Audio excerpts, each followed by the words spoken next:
Morning friends. તો last time આપણે પ્લાન્કે જે ઇલેક્ટ્રોનની શક્તિ માટેનું સમીકરણ આપ્યું E બરાબર h ઇન્ટુ ન્યૂ, અને એના આધારે ન્યુમેરિકલ પણ થોડાક લીધા હતા, એની ચર્ચા આપણે કરી હતી. હવે આજે આપણે એક નવા ટોપિક તરફ જઈએ. મેં તમને લાસ્ટ લેક્ચરમાં કીધું હતું કે ફોટો ઇલેક્ટ્રિક અસર એટલે શું. તો ફોટો ઇલેક્ટ્રિક અસરનો અર્થ એવો થાય કે પ્રકાશ દ્વારા ધાતુમાંથી મુક્ત થતા ઇલેક્ટ્રોનનો અભ્યાસ.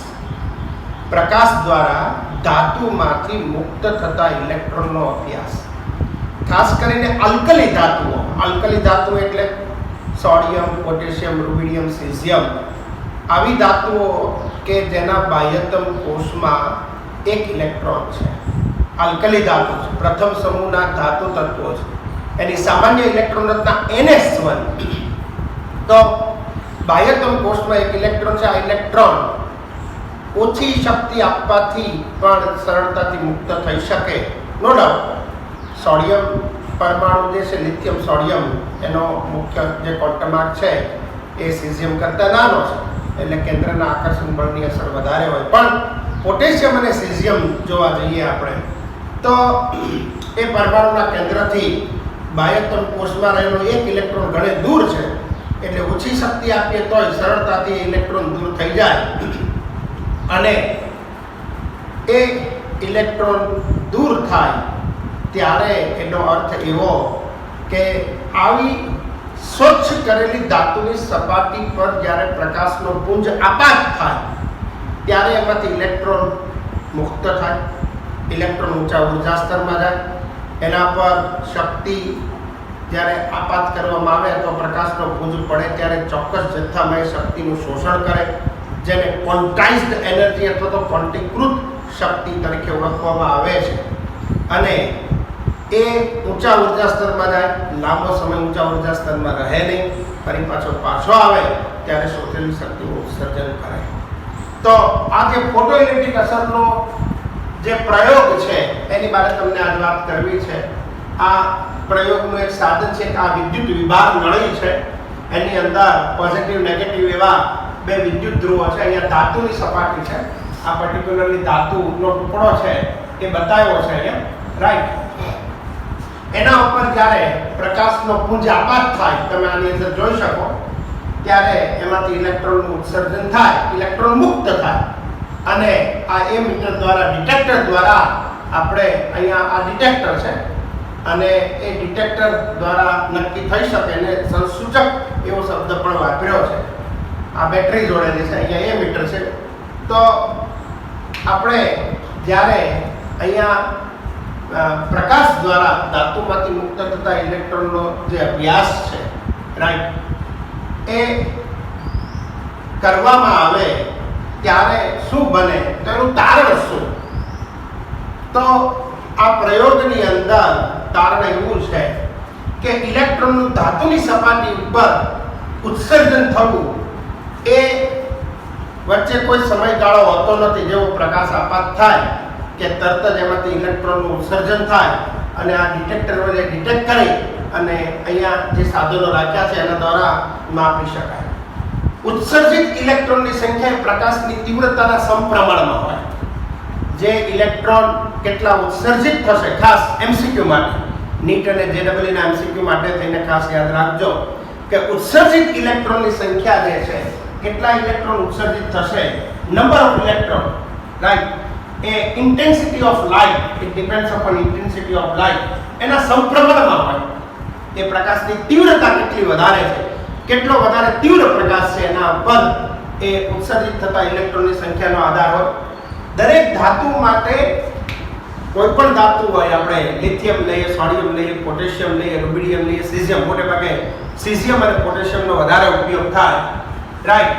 તો ઓછામાં ઓછી લાક્ષણિક આવૃત્તિ, અમુક જે પ્રકાશની તીવ્રતા ધરાવતા વિકિરણો જે છે એની મિનિમમ આવૃત્તિ, જેને ν0 વડે દર્શાવાય છે. એની વડે દર્શાવાય ν0, બરાબર. આવૃત્તિને ν વડે દર્શાવાય તો ν0 વડે દર્શાવાય. એની મિનિમમ એટલી, જેને દેહેલી આવૃત્તિ કહે. મિત્રો, હું તમને આ દેહેલી શબ્દ સમજાવું. દેહેલી એટલે આમ તો એ હિન્દી શબ્દ છે, ઉમરો એવું થાય. રાઈટ. એટલે તમે સમજો એ ભાષામાં તમને ઉદાહરણ આપું તો મેડિકલમાં એડમિશન લેવું હોય તો આપણે એવું કહીએ કે ભાઈ 90% તો તમારે લાવવા જ જોઈએ, રાઈટ, એ મિનિમમ. પછી 90 ના 91 આવે, 92 આવે, 93 આવે તો 91 આવે તો તમને રાજકોટમાં એડમિશન મળે, 95 આવે તો તમને બીજે મેડિકલમાં એડમિશન મળે, 92 આવે તો તમને ભાવનગરમાં એડમિશન મળે, ડિપેન્ડ્સ. પણ એના માટેના મિનિમમ પર્સન્ટેજ 90 તો છે. 90 કરતાં થોડાક વધારે ટકા આવે એટલે તમારું મેડિકલ સાયન્સની અંદર એડમિશન પાકું. એનો અર્થ એમ કે દિલ્હીનો અર્થ એવો કે એક રેન્જ છે કે મિનિમમ, જેમ મેં તમને પર્સન્ટેજની વાત કરી એમ અમુક આવૃત્તિ ધરાવતો પ્રકાશ તો હોવો જ જોઈએ, નહીંતર એ પ્રકાશ દ્વારા ધાતુમાંથી ઇલેક્ટ્રોન મુક્ત થઈ શકે નહીં. અમુક તીવ્રતા ધરાવતો પ્રકાશ હોય તો જ ઇલેક્ટ્રોનનું ઉત્સર્જન થાય, નહીંતર થાય નહીં, રાઈટ. દેહલી ઉર્જા હોય, દેહલી આવૃત્તિ હોય, રાઈટ. તો અહીંયા દેહલી આવૃત્તિનો અર્થ એવો કે અમુક આવૃત્તિ ધરાવતા પ્રકાશના વિકિરણો હોય તો જ એ જ્યારે ધાતુની સ્વચ્છ સપાટી ઉપર પડે તો ઇલેક્ટ્રોન ઉત્સર્જન થાય, નહીંતર થઈ શકે નહીં. તો દરેક ધાતુ માટે સૌથી ઓછી લાક્ષણિક આવૃત્તિ μ0 તો હોવી જ જોઈએ, જેને દેહલી આવૃત્તિ કહે. જો મેં લખ્યું છે, જેને કેવી આવૃત્તિ કહે છે? દેહલી આવૃત્તિ કહે છે, રાઈટ.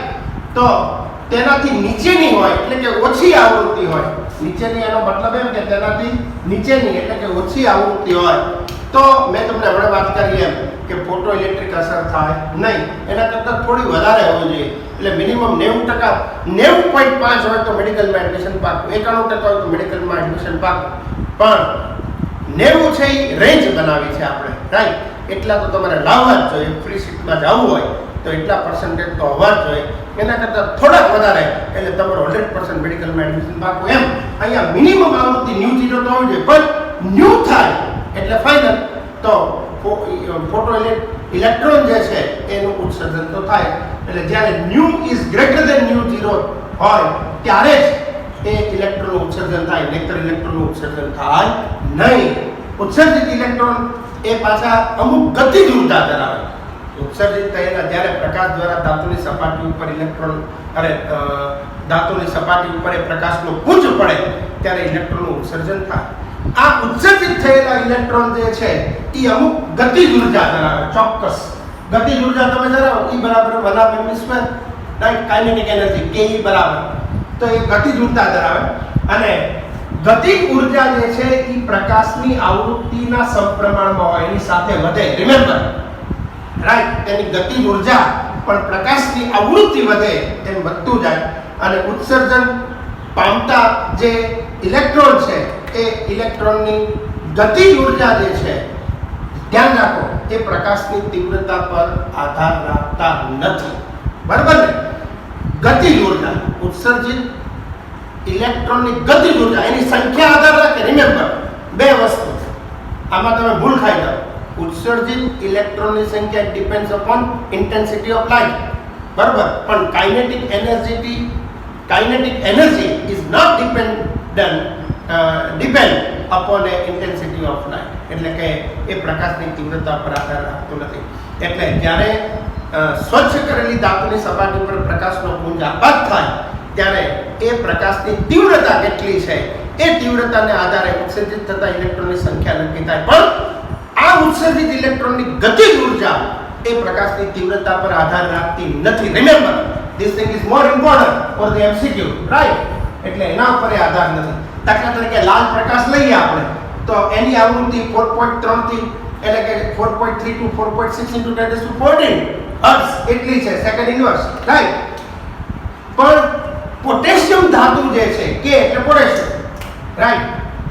પોટેશિયમ ધાતુ ઉપર કલાકો સુધી એ ચળકશે, પરંતુ નબળો પીળો પ્રકાશ એવો છે કે જેની આવૃત્તિ 5.1 to 5.2 into 10⁻14 એ પોટેશિયમ ધાતુ ઉપર જ્યારે પડે, રાઈટ, ત્યારે શું થશે? તો એમાંથી ઇલેક્ટ્રોનનું ઉત્સર્જન છે થશે, બરાબર. તો અહીંયા જ્યારે આ લાલ પ્રકાશ જે છે, ચોક્કસ આવૃત્તિ ધરાવતો પ્રકાશ, એ જ્યારે પોટેશિયમ ધાતુ ઉપર પડે છે ત્યારે કલાકો સુધી ચળક્યા કરે, બરાબર ને? પણ ઇલેક્ટ્રોનનું ઉત્સર્જન નહીં કરે. એટલે એટલે અમુક આવૃત્તિ ધરાવતા પ્રકાશના કિરણની જરૂર પડે છે. મિનિમમ એટલી આવૃત્તિ હોય તો જ એ ઇલેક્ટ્રોનનું ઉત્સર્જન થાય, નહીતર થાય નહીં. તો પીળા પ્રકાશની આવૃત્તિ એટલી એ જ્યારે પોટેશિયમ ધાતુ ઉપર પડે છે એનું કારણ છે કે પોટેશિયમની દેહની ઉર્જા કેટલી, મિનિમમ ઉર્જા કેટલી છે, અરે સોરી દેહની આવૃત્તિ કેટલી છે. તો એ દેહની આવૃત્તિ છે 5 × 10⁻14 હર્ટ્ઝ પોટેશિયમ માટે. તો અહીંયા પીળા પ્રકાશ માટેની આવૃત્તિ છે એના કરતાં થોડીક વધારે. મેં તમને કીધું ને આની દેહની આવૃત્તિ જે છે ν0 that is 5 × 10⁻14 હર્ટ્ઝ. મેં તમને કીધું કે અમુક મિનિમમ આવૃત્તિની જરૂર પડે, મિનિમમ આવૃત્તિ ધરાવતા પ્રકાશના વિકિરણની જરૂર પડે, એના કરતાં થોડીક વધારે હશે. એટલે ν is greater than ν0. તો this one is ν0 but this is ν is greater than ν0. એટલે અહીંયા પીળા પ્રકાશની આવૃત્તિ પોટેશિયમની પોટેશિયમની આવૃત્તિ ν0 કરતાં થોડીક વધારે છે. મેં તમને કીધું એમ કે આ જે છે આ તમે યાદ રાખો આ 90% છે, બરાબર ને? 90.5 થાય, 91% થાય એટલે મેડિકલમાં એડમિશન પાકું. એની જેમ અહીંયા નબળો પીળો પ્રકાશ લાલ કરતાં થોડો નબળો ગણાય આમ વ્યવહારમાં, એટલે નબળો શબ્દ વાપરે. એટલે પીળો પ્રકાશ જે છે એની આવૃત્તિ જે છે એ પોટેશિયમની મિનિમમ જે આવૃત્તિ છે એની દેહની આવૃત્તિ છે એના કરતાં થોડીક વધારે છે. એટલે એવો પ્રકાશ જ્યારે પોટેશિયમની સપાટી ઉપર આપાત થાય, સ્વચ્છ કરેલી સપાટી ઉપર આપાત થાય એટલે ઇલેક્ટ્રોનનું ઉત્સર્જન થાય, બરાબર? આ ઇલેક્ટ્રોન જે ઉત્સર્જન પામે છે એ ઉત્સર્જિત ઇલેક્ટ્રોનની ગતિજ ઉર્જા એ વિદ્યુત ચુંબકીય વિકિરણની આવૃત્તિના સમપ્રમાણમાં હોય. હા, ઉત્સર્જિત ઇલેક્ટ્રોન જે છે એની ગતિજ ઉર્જા વિદ્યુત ચુંબકીય, ધ્યાન રાખજો, વિદ્યુત ચુંબકીય વિકિરણની આવૃત્તિના સમપ્રમાણમાં હોય. કયા વિદ્યુત ચુંબકીય વિકિરણની વાત કરો છો, રાઈટ? અહીંયા પ્રકાશની તીવ્રતાની વાત નથી કરતો, કારણ કે પહેલા મેં જુદી વાત કરી હતી, તમને ગોટાળો ન થાય, ધ્યાન રાખજો. ઉત્સર્જિત ઇલેક્ટ્રોનની સંખ્યા એ પ્રકાશની તીવ્રતા પર આધાર રાખે, રાઈટ? પણ ઉત્સર્જિત ઇલેક્ટ્રોનની ગતિજ ઉર્જા એ પ્રકાશની તીવ્રતા પર આધાર નથી રાખતું, પણ અહીંયા એની ગતિજ ઉર્જા એ વિદ્યુત ચુંબકીય વિકિરણની આવૃત્તિના સમપ્રમાણમાં હોય. રિમેમ્બર, આ વસ્તુ ખાસ મોસ્ટ ઇમ્પોર્ટન્ટ થિંગ છે, ધ્યાન રાખજો. ઓકે? અને ઇલેક્ટ્રોનને ઉત્સર્જિત કરવા માટે થઈને પ્લેન્ક કેમ કહ્યું, પ્લાન્ક અચળાંક સાથે આપણે ઓછામાં ઓછી જે ઉર્જાની જરૂર પડે એ કેટલી છે? hν નહીં, hν0 જેટલી, મિનિમમ આવૃત્તિ ગુણ્યા પ્લાન્ક અચળાંક, રાઈટ? પ્રકાશની મિનિમમ આવૃત્તિ, ન્યૂનતમ આવૃત્તિ that is ν0, એને પ્લાન્ક અચળાંક વડે ગુણી નાખો એટલે that is hν0. એ ખરેખર કાર્ય શક્તિ વડે નથી, કાર્ય વિધેય છે, W0 વડે દર્શાવાય. ફાઇનલી આ સમીકરણની કોઈ તારવણી નથી. You have to remember this thing. hν બરાબર hν0 વત્તા 1/mv². આ સમીકરણ hν બરાબર, hν એટલે ઉત્સર્જિત ફોટોન જે છે એની E બરાબર h × ν, એની એનર્જીનું મૂલ્ય છે. એની ગતિજ ઉર્જા જે છે તે આ સમીકરણની મદદથી માપી શકાય, જો માપવી હોય તો. hν બરાબર hν0 વત્તા 1/2mv², જ્યાં m∗e ઇન્ટુ v² એ ઇલેક્ટ્રોનનું દળ છે, v છે એ વેગ બતાવે છે, અહીંયા ν0 જે છે એ આવૃત્તિ બતાવે છે, બરાબર? અહીંયા h × ν એ પણ આવૃત્તિ બતાવે, આ mv² બતાવે. ધ્યાન રાખજો, વેગ છે, v કર્યો છે મેં, કેપિટલ V, આ ν0 છે, ધ્યાન રાખજો, ગોટાળો ન થાય. ઓકે? જોઈ લો ખાસ બધા મુદ્દા.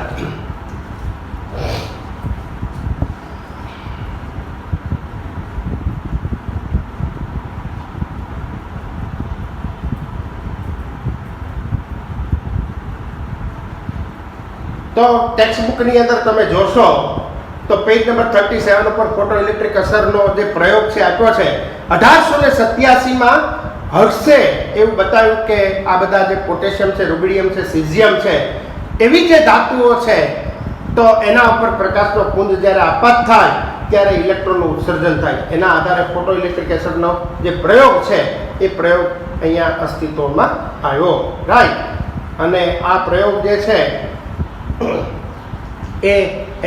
એના જે મુદ્દાઓ જે છે એ મુદ્દાઓની ચર્ચા આપણે અહીંયા કરી.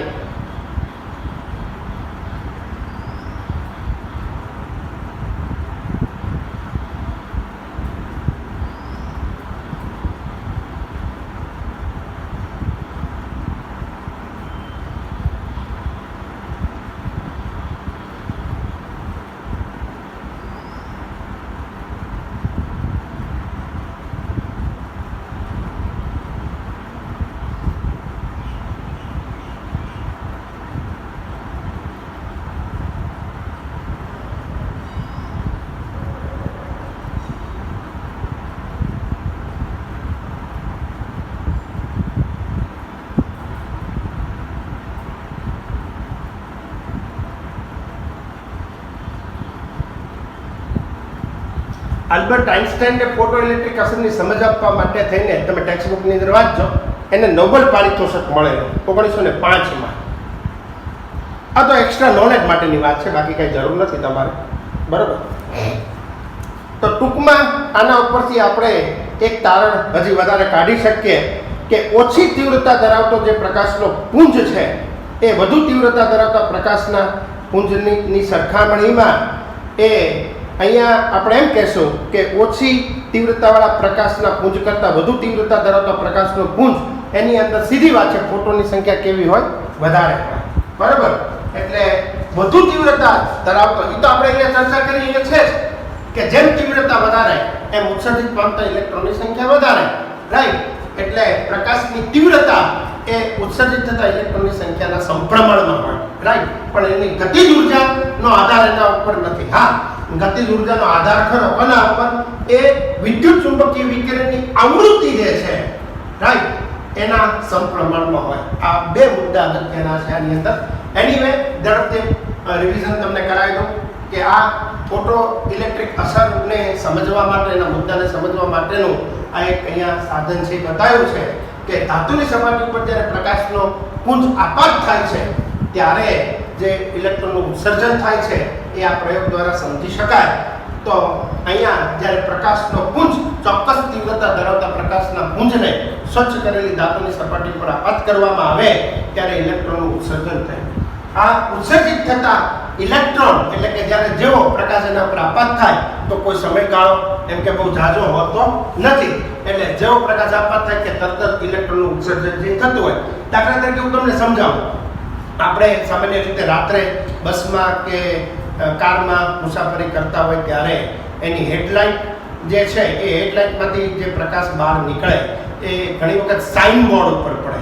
આમ તમે અંધારું હોય તો સાઇન બોર્ડ ન વંચાય, પણ જેવો પ્રકાશ એના ઉપર આપાત થાય કે તરત જ આપણને ડાબી બાજુ વળો, જમણી બાજુ વળો, આગળ બમ્પ છે, આવું બધું લખેલું હોય, રાઈટ.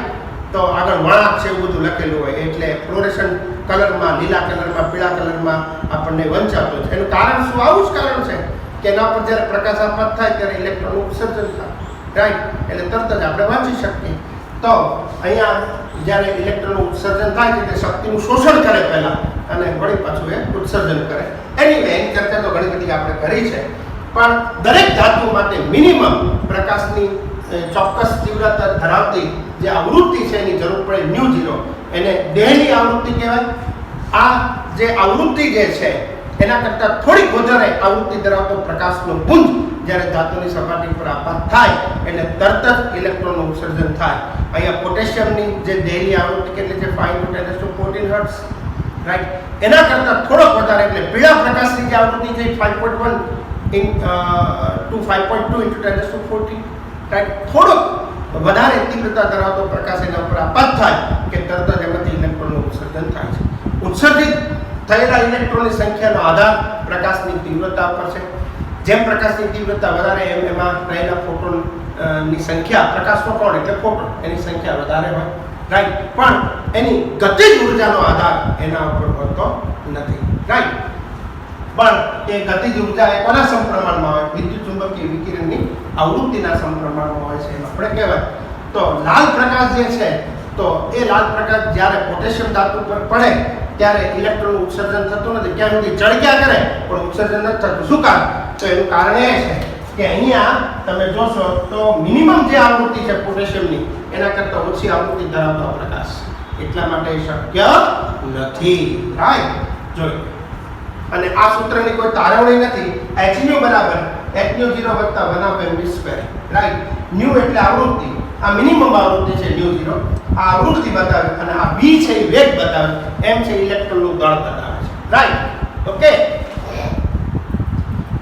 તો ત્યાર પછીનો જે ટોપિક છે એ વિદ્યુત ચુંબકીય વિકિરણનો દ્વૈત સ્વભાવ.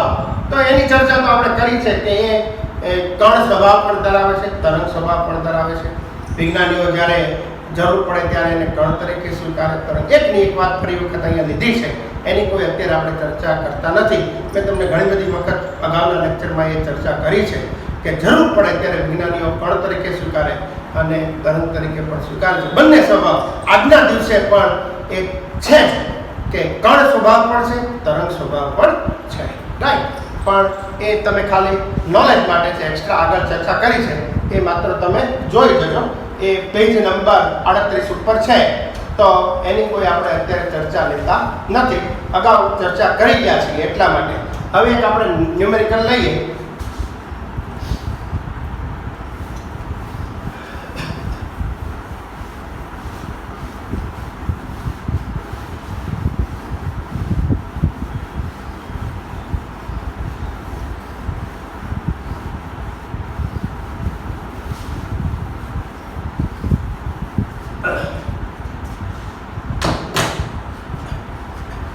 મિત્રો ટેક્સ્ટ બુક ની અંદર દાખલો આપ્યો છે, પેજ નંબર 40 ઉપર તમે જો તો કોયડો જે છે 2.9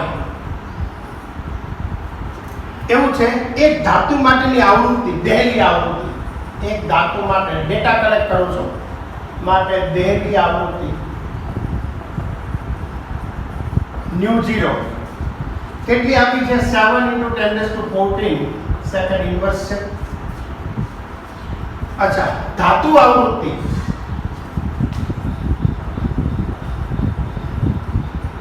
न्यू बराबर 1 × 10⁻15 सेकंड इनवर्स है. तो આ આવૃત્તિ ધરાવતી ધાતુ જે છે એની ઉપર એ જ્યારે અથડાય એટલે એક ધાતુ માટેની દેહલી આવૃત્તિ એવી છે, આટલી છે.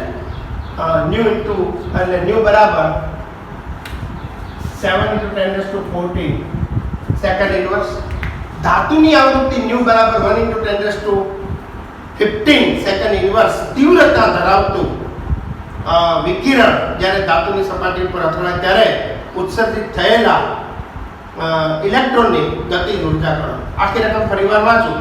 એક ધાતુ માટેની દેહલી આવૃત્તિ બતાવી છે ન્યુ 0 7 × 10⁻14 સેકન્ડ ઇનવર્સ છે, જ્યારે ધાતુ આવૃત્તિ ન્યુ બરાબર 1 × 10⁻15 સેકન્ડ ઇનવર્સ તીવ્રતાવાળું વિકિરણ જ્યારે ધાતુની સપાટી પર અથડાય છે ત્યારે ઉત્સર્જિત થયેલા ઇલેક્ટ્રોનની ગતિજ ઉર્જા ગણો.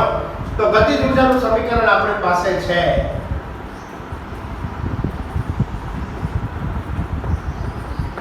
1/mv², આપણે હમણાં જે જોયું બરાબર h ઇન્ટુ આમ થઈ શકે ને ન્યુ માઇનસ ન્યુ 0. ઓકે, આ રીતે આપણે લખી શકીએ, બરાબર.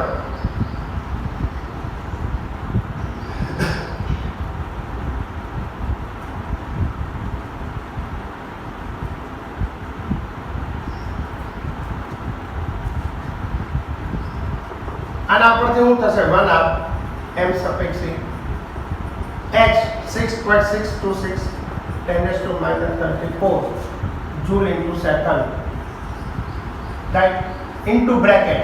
આ આપણને આપ્યું છે, જુઓ તમે 1 × 10⁻15 માઇનસ 7 × 10⁻14 સેકન્ડ ઇનવર્સ, રાઈટ.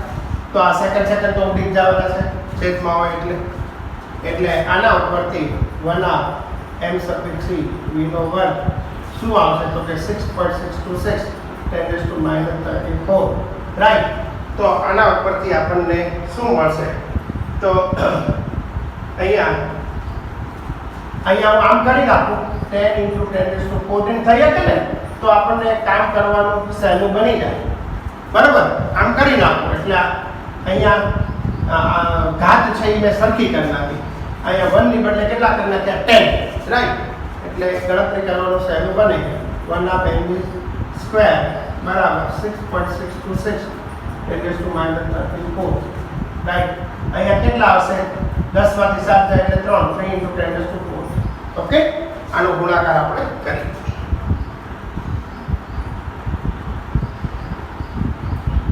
આનો ગુણાકાર કરો, બાદબાકી કરો, એ જવાબ આવશે, બરાબર ને? આના પર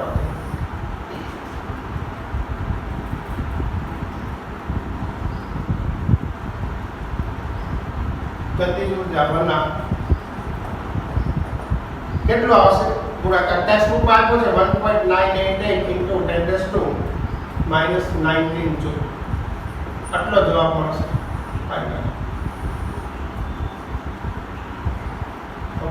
આ પ્રમાણે ગતિજ ઉર્જા આપણને આપણી પાસે માગી છે, આ ગતિજ ઉર્જા થઈ ગઈ, તો જવાબ આટલો આવશે. ઓકે, આ સિમ્પલ દાખલો છે, સહેલો છે, કશું અઘરું નથી આની અંદર. રાઈટ, તો આપણને એમ કીધું હતું, ફરીવાર હું રકમ વાંચું છું મિત્રો, કે એક ધાતુ માટે દહેલી આવૃત્તિ આપી છે ν0, બરાબર ને?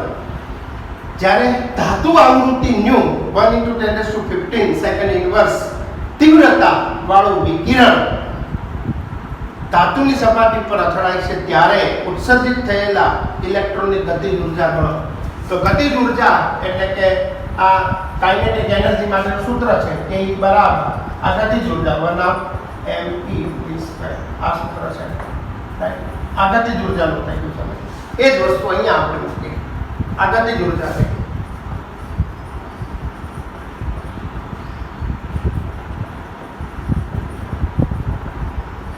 ઓકે, આટલો જવાબ મળે. સિમ્પલ છે. મેં અહીંયા 1 × 10⁻15 હતું, તો આધાર સરખા હોય એટલે મેં ઘાત સરખી કરી નાખી તો આપણને સહેલું પડે. અહીંયા એટલા માટે આ બાદબાકી સહેલી થઈ જાય એટલા માટે મેં એમ કર્યું. 10⁻14 ને આપણે કોમન કાઢી લીધો. ઓકે, આ પ્રમાણે જોઈ દાખલો ગણી નાખો. સહેલો દાખલો છે આવો, આ કઈ અઘરો દાખલો છે નહીં.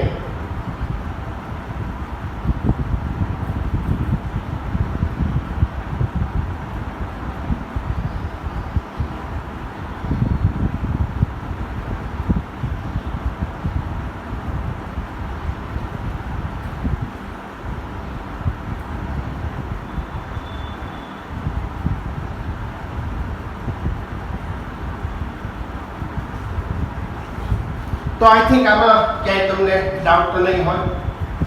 જોઈ લો શકાય ફરી એક વખત.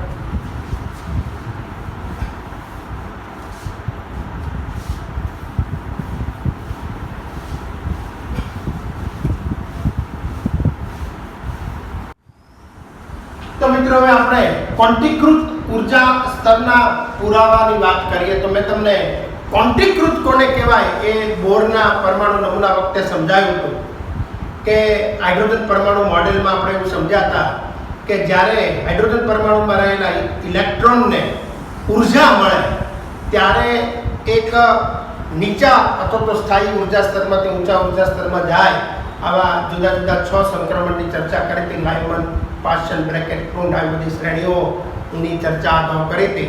તો એના આધારે એની જ વાત છે અહીંયા ફરીથી થોડીક મોડિફિકેશન કરીને બતાવી છે. તો ચર્ચામાં એનું આવશે કે કદાચ તમને એવું ન થાય એટલા માટે મેં તમને રેફરન્સ આપ્યો. તો ક્વોન્ટીકૃત, ક્વોન્ટમ એટલે જથ્થો, રાઈટ? તો એ ક્વોન્ટીકૃત ઉર્જા સ્તરના જે પુરાવા છે એમાં પ્રકાશનો જ્યારે પુંજ એટલે એનો જથ્થો, જ્યારે પ્રકાશ છે એ પ્રકાશનું કિરણ અથવા પ્રકાશનું પુંજ એક માધ્યમમાંથી બીજા માધ્યમની અંદર પ્રવેશ કરે છે ત્યારે એનું વિચલન થાય અથવા વક્રીભવન થાય. તમે જાણો છો, નીચલા ધોરણમાં ભણી ગયા છો કે પ્રકાશનો પુંજ જ્યારે એક માધ્યમમાંથી બીજા માધ્યમમાં પ્રવેશ કરે છે ત્યારે ત્રિપાર્શ્વકાશમાંથી પસાર થાય ત્યારે આપણે જાણીએ છીએ. આકાશમાં જે મેઘધનુષની રચના બને છે એ પણ આપણે જાણીએ છીએ. તો એક માધ્યમમાંથી બીજા માધ્યમમાં પ્રવેશ કરે ત્યારે વિચલન અનુભવે અને સફેદ પ્રકાશનું કિરણ ત્રિપાર્શ્વકાશમાંથી જ્યારે પસાર થાય ત્યારે આવી ઘટના જે છે એ આપણને જોવા મળે. એટલે કે ટૂંકી તરંગ લંબાઈ વાળું જે પ્રકાશનું વિકિરણ જે છે એ મોટી તરંગ લંબાઈ વાળા પ્રકાશના વિકિરણ કરતા વધુ વળાંક અનુભવે. સીધી વાત છે. ટૂંકી તરંગ લંબાઈ વાળું પ્રકાશનું કિરણ જે છે, રાઈટ, એ મોટી તરંગ લંબાઈ વાળા વિકિરણ કરતા વધારે વળાંક અનુભવે. સામાન્ય રીતે સફેદ પ્રકાશ જે છે એ દ્રશ્યમાન વિભાગમાં હોય. દ્રશ્યમાન વિભાગના વિસ્તારની અંદર બધી જ તરંગ લંબાઈ ધરાવતા વિકિરણો જે છે એ આપણને જોવા મળે અથવા તો તરંગો જોવા મળે. અને આ એટલા માટે જ તે કે સફેદ પ્રકાશનું જે કિરણ છે એ આપણને જુદા જુદા રંગીન પટ્ટાઓની શ્રેણીઓ આપે છે, રાઈટ? એ ચર્ચા આપણે અગાઉ કરી ગયા. લાલ પ્રકાશ જે છે એ લાલ પ્રકાશ એ ખૂબ લાંબી તરંગ લંબાઈ ધરાવે, જ્યારે ભૂરો પ્રકાશ છે એ ટૂંકી તરંગ લંબાઈ વાળો. યાદ રાખજો, લાલ પ્રકાશ જે છે એ લાંબી તરંગ લંબાઈ વાળો છે અને ભૂરો પ્રકાશ જે છે એ એનું એ ટૂંકી તરંગ લંબાઈ વાળો છે, બરાબર ને, અથવા જાંબલી પ્રકાશ છે, બરાબર. તો અહીંયા કહેવાનો મતલબ એ કે લાંબી તરંગ લંબાઈ વાળો છે એટલા માટે એનું વાંકા વળવાની ઘટના જે છે એ થોડી ઓછી થઈ જાય. એના વળવાની જે પ્રક્રિયા છે, જેમ પ્રકાશની તરંગ લંબાઈ વધારે એમ વળવાની ઘટના, વળવાની પ્રક્રિયા જે છે અથવા તો ખૂબ ઓછું વળે. ત્યારે ટૂંકી તરંગ લંબાઈવાળું પ્રકાશનું કિરણ છે એ વધારે વળે છે, બરાબર. એક માધ્યમમાંથી બીજા માધ્યમમાં જ્યારે જાય ત્યારે એનું વિચલન વધારે થાય છે એમ આપણે કહી શકીએ. એટલે દ્રશ્યમાન વર્ણપટનો જે વિસ્તાર છે એ ખરેખર કેવો છે? જાંબલી, બરાબર. અને એટલા માટે જેને સતત વર્ણપટ કહે છે. અને જાંબલી જે છે એ વાદળીમાં ભળી જાય અને આ જ રીતે વાદળી એ પાછો લીલામાં ભળે, એકબીજા રંગો એકબીજામાં ભળી જાય અને એક આખો વર્ણપટ બનાવે. અથવા તો આકાશની અંદર આપણે જે જોઈએ છીએ એવું એક મેઘધનુષ જેવી રચના જે છે એ કરતું હોય છે. ટૂંકમાં કહેવાનો મતલબ એ જ છે કે જ્યારે અહીંયા પ્રકાશનો પુંજ અથવા તો કોઈ એનર્જી જ્યારે પરમાણુ ઉપર પડે, વાયુ પરમાણુ અથવા તો અણુ, આમ તો હાઇડ્રોજન પરમાણુમાં આપણે હાઇડ્રોજન પરમાણુની જ વાત કરી હતી સમજવા માટે થઈને, કારણ કે બોરનો નમૂનો અણુ માટે એ પોસિબલ નથી. હાઇડ્રોજન વર્ણપટ જ્યારે આપણે લીધો ત્યારે કોઈ પણ વાયુમાં વિદ્યુત વિભાર નળીમાં એ વાયુને દાખલ કરી અને એમાં જ્યારે વિદ્યુત પ્રવાહ પસાર કરવામાં આવે છે ત્યારે આછા જાંબલી રંગના પ્રકાશના કિરણનું ઉત્સર્જન થાય. એનું કારણ એ જ છે કે હાઇડ્રોજન પરમાણુમાં ઇલેક્ટ્રોન જે છે એ ભૂમિ અવસ્થામાં હોય અથવા તો નીચા ઉર્જા સ્તરમાં હોય. જ્યારે એને એનર્જી મળે છે ત્યારે હાઇડ્રોજન પરમાણુ વર્ણપટની અંદર આપણે સમજ્યા હતા કે એ ઊંચા ઉર્જા સ્તરમાં જાય. ઊંચા ઉર્જા સ્તરમાં લાંબો સમય રહેતો નથી, ફરી પાછો આવે ત્યારે શોષેલી શક્તિનું ઉત્સર્જન કરે, આછા જાંબલી રંગના પ્રકાશના વિકિરણનું ઉત્સર્જન કરે. એવી વાત આપણે સમજ્યા હતા, રાઈટ. તો એનો જે પુરાવો જે છે એ આપણે રેખીલ વર્ણપટમાં પણ સમજ્યા હતા અને આ રીતે પણ એને સમજી શકીએ. ઓકે, તો જોઈ લો એક વખત, ફરી વખત શાંતિથી. તો અહીંયા ક્વોન્ટીકૃત ઇલેક્ટ્રોનીય જે ઉર્જા છે એ ઉર્જા સ્તરના પુરાવાની વાત કરીએ અથવા તો પરમાણુય વર્ણપટ, ક્વોન્ટીકૃત અથવા તો ઇલેક્ટ્રોનીય ઉર્જા સ્તરના.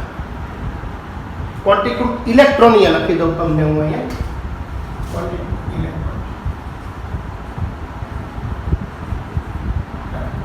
ક્વોન્ટીકૃત ઇલેક્ટ્રોનીય ઉર્જા સ્તરના પુરાવા, એવો ટોપિકનું નામ એવું છે. 2.3.3 ટેક્સ્ટ બુકની અંદર તમે જોશો તો એ આપ્યું છે પેજ નંબર 40 ઉપર જોજો, બરાબર.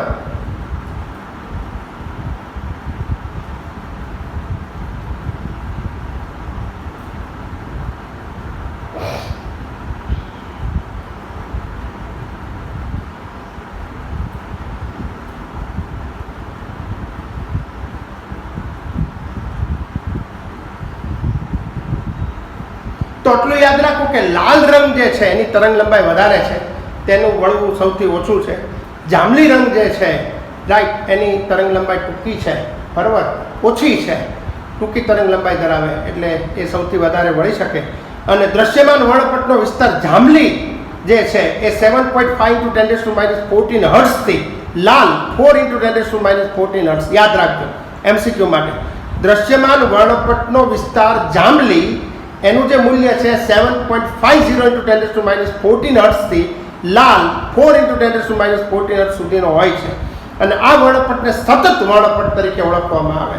દ્રશ્યમાન વર્ણપટનો જે વિસ્તાર છે એને સતત વર્ણપટ કહે છે. એનું કારણ એ છે કે જે જાંબલી રંગ છે એ વાદળીમાં ભળી જાય, વાદળી લીલા રંગમાં ભળે અને અન્ય રંગો પણ એકબીજામાં ભળી જાય અને આપણને એક આકાશની અંદર મેઘધનુષ રચાય એ આપણે જોઈએ છીએ. એટલે દ્રશ્યમાન વર્ણપટ વિદ્યુત ચુંબકીય વિકિરણનો એક નાનો ભાગ છે. અને વિદ્યુત ચુંબકીય વિકિરણ જ્યારે દ્રવ્ય સાથે પારસ્પરિક ક્રિયા કરે ત્યારે આપણે હાઇડ્રોજન વર્ણપટની અંદર ભણે એની જેમ જ કે ઇલેક્ટ્રોનનું ઉત્સર્જન થાય, નીચા ઉર્જા સ્તરમાંથી ઊંચા ઉર્જા સ્તરમાં જાય તો લાંબો સમય તે ઊંચા ઉર્જા સ્તરમાં રહી શકે નહીં. એની ઉત્તેજિત અવસ્થા છે. એને ફરી પાછો આવે ત્યારે શોષેલી શક્તિનું ઉત્સર્જન કરે અને આપણને આ રીતે એ રેખીલ વર્ણપટ અથવા તો વર્ણપટની શ્રેણીબદ્ધ રેખાઓનો સમૂહ જે છે એ પ્રાપ્ત થયો હતો, રાઈટ. અને એ જુદા જુદા વિસ્તારના વિકિરણનું ઉત્સર્જન કરે છે એમ આપણે કહીશું, રાઈટ.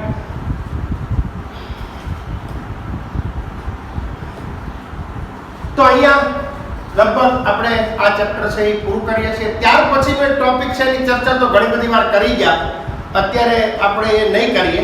અહીંયા અગાઉ પણ મેં કહ્યું છે ઉત્સર્જન અને શોષણ વર્ણપટ તમે વાંચજો, એ ડિસ્કશન આપણે કરી ગયા છે. શોષણ કોને કહેવાય, ઉત્સર્જન કોને કહેવાય, એટલે અહીંયા એની એક ચર્ચા ફરી પાછી છે. એટલે અગાઉ જે રેખીલ વર્ણપટ, રેખીલ ઉત્સર્જન વર્ણપટની વાત કરી હતી એની એ વાત ફરીવાર છે. અગાઉ ઘણી વખત હું ચર્ચા કરી ગયો છું, એટલે લગભગ ઓલમોસ્ટ, એટલે કે અહીંયા કશું બાકી નથી રહેતું. આખું ચેપ્ટર આપણે અહીંયા પૂરું કર્યું. હજી થોડા ન્યુમેરિકલની હું તમને પ્રેક્ટિસ કરાવીશ, એટલે આની અંદર ઇમ્પોર્ટન્ટ આ બધું તો ઇન્ફોર્મેટિવ છે. આપણે જે અગત્યનું ભણવાનું હતું એ બધું જ ભણી લીધું છે. એમાં ઇલેક્ટ્રોન રચના ખાસ છે. હાર્ટ ઓફ ધ કેમેસ્ટ્રીમાં જે છે એ ઇલેક્ટ્રોન રચના તમારે કરવાની છે, બહુ મોસ્ટ ઇમ્પોર્ટન્ટ વસ્તુ હતી, રાઈટ. એટલે 1 થી 30 તત્વોની ઇલેક્ટ્રોન રચના બધાને આવડવી જોઈએ. ક્વોન્ટમ આંકની માહિતી તમારી પાસે હોવી જોઈએ. એના ઉપર સૌથી વધારે એમસીક્યુ જે છે એ બનતા હોય છે. ઓકે, આ રીતે. અને આપણે ચેપ્ટર 1 ની ટેસ્ટ રાખી છે. શરૂઆતમાં જેટલું ચાલ્યું છે એટલી જ પ્રિપરેશન તમારે કરવાની છે. મેં તમને બધાને એક પીડીએફ ફાઇલ મોકલી છે, એ બધા એમસીક્યુ કરજો. મોટે ભાગે એની જેવા અથવા એમાંથી આપણે એમસીક્યુ છે એ પૂછશું, એટલે બરોબર તૈયાર કરજો અને તમારે સારા માર્ક આવવા જોઈએ. Okay, thank you.